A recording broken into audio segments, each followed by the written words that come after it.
Hello students. तो आज हम सीखेंगे कि अगर हमें sum of n terms in terms of a quadratic expression in n given हो तो वो हमेशा एक एपी को शो करेगा। तो अगर हम उसमें जैसे ये a n square plus b n है तो हमने एग्जांपल मान लो ले लिया 4n स्क्वायर प्लस 3n, तो ए और बी का वैल्यू अगर हमारे पास आ जाए इन terms of first term and common difference तो हम कोई भी एपी फाइंड कर सकते हैं या उसका कोई भी टर्म फाइंड कर सकते हैं, राइट। तो देखिए यहाँ पे क्या हुआ, एस एन की जगह पे मैंने इसको एस एन जो है वो है a n square plus b n, right. और यहां पे n बाई टू जब अंदर मल्टीप्लाई होगा तो n by two into two a plus n by two into n minus one into d. तो यहां से टू टू कट गया तो ये आ गया एन ए प्लस ये n बाई टू जब एन डी से मल्टीप्लाई होगा तो ये आ जाएगा n square by two into d minus n by two into D.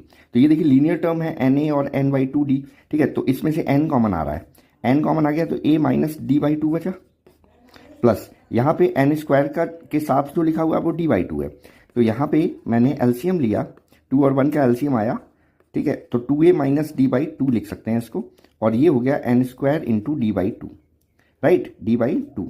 अब अगर बोथ साइड हम एन स्क्वायर और एन के कोएफिशिएंट को कंपेयर करेंगे, ठीक है, तो एन स्क्वायर के साथ लेफ्ट हैंड साइड में ए लिखा हुआ है और राइट हैंड साइड में डी बाई टू लिखा हुआ है, तो कैपिटल ए का जो वैल्यू हो गया वो डी बाई टू हो गया, राइट। और n का जो कोएफिशिएंट है लेफ्ट साइड में कैपिटल B है और राइट साइड में है 2a minus d by to, तो b का वैल्यू हो गया 2a minus d by two, right.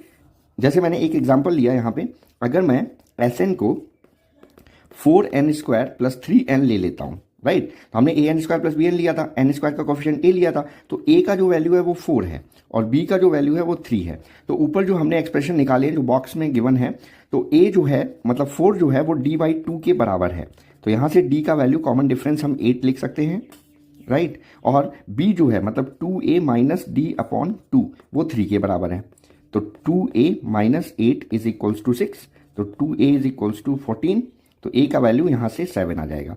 अब हमें अगर कोई एपी निकालनी है या कोई पर्टिकुलर टर्म निकालना है तो हम इजीली निकाल सकते हैं। जैसे एपी क्या हो जाएगी, एपी हो जाएगी a plus d, a plus two d and so on, ये इसका जनरल टर्म होता है। तो ए का वैल्यू 7 है, डी का वैल्यू 8 है, तो 7 8 15 23 एंड सो ऑन, ये एपी हो गई। अब मुझे इसका कोई भी टर्म निकालना है तो एपी के अकॉर्डिंग हम इजीली निकाल सकते हैं। तो this is a very good method, एक शॉर्ट मेथड बोल सकते हैं इसको, ठीक है। आप एमसीक्यू में यूज कर सकते हैं अगर आपको एस एन जो है वो इस टर्म में गिवन है a n square plus b n form में, तो आप ध्यान रखिएगा कि एन स्क्वायर का coefficient directly d by two होता है और एन का coefficient 2a minus d by two होता है। Okay, thank you. For more updates please like share and subscribe.